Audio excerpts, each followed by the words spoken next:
आज বানাচ্ছি পমফ্রেট সর্ষে পোস্ত। প্রথমে মিক্সিতে 4 চামচ কালো সর্ষে, 2 চামচ সাদা সর্ষে, 2 চামচ পোস্ত, 1/4 টিস্পুন নুন, 1/4 টিস্পুন হলুদ গুঁড়ো, 8-9টা কাঁচা লঙ্কা ও অল্প জল দিয়ে একটা মিহি পেস্ট তৈরি করে রাখব। তারপর মাছের মধ্যে নুন, হলুদ ও সর্ষের তেল ভালো করে মাখিয়ে রেখে দেব। 10 মিনিট মাখিয়ে রেখে দিতে হবে। তারপর প্যানে তেল ভালো করে গরম করে নেব। তেল গরম হয়ে গেলে তাতে মাছগুলো দিয়ে ভালো করে ভেজে নেব। এক পিঠ হয়ে গেলে আর এক পিঠ উল্টে ভেজে নেব। খুব কড়া করে কিন্তু মাছগুলো ভাজবো না, একটু হালকা করে ভেজে নেব। খুব কড়া করে মাছ ভাজলে মাছের টেস্ট চলে যায়, এটা আমি মনে করি, তাই আমি হালকা করেই মাছগুলো ভেজে নিয়েছি।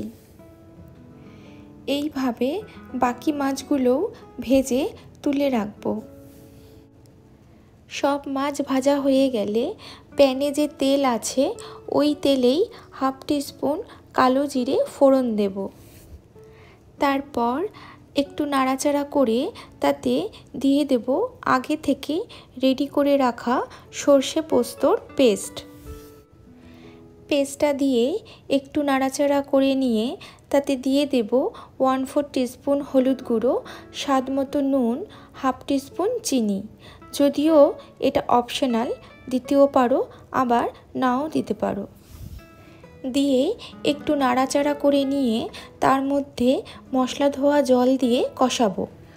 অনেকেই বলে সর্ষে তেলের মধ্যে দিলে বা কষালে তেতো হয়ে যায়, কিন্তু সর্ষে বাটার সময় যদি লঙ্কা আর একটু নুন দিয়ে বাটা হয় তাহলে কিন্তু সর্ষে কখনোই তেতো হবে না।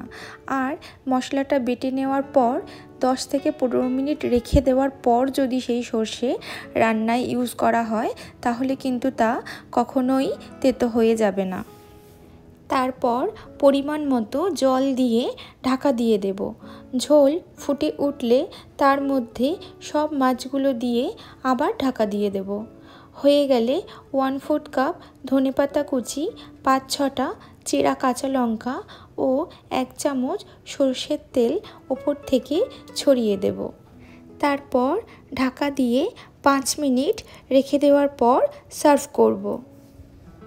ব্যাস, আবার কি, তাহলে রেডি আমাদের আজকের রেসিপি পমফ্রেট সর্ষে পোস্ত।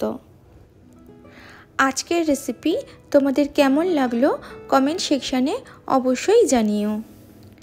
ভালো লাগলে লাইক, কমেন্ট অ্যান্ড শেয়ার করো আর চ্যানেলটিকে সাবস্ক্রাইব করে দিও। সবাই খুব ভালো থেকো, সুস্থ থেকো। তাহলে আজকের মতো এইটুকুই, আবার আসবো অন্য কোনো নতুন রেসিপি নিয়ে। Till then, tata.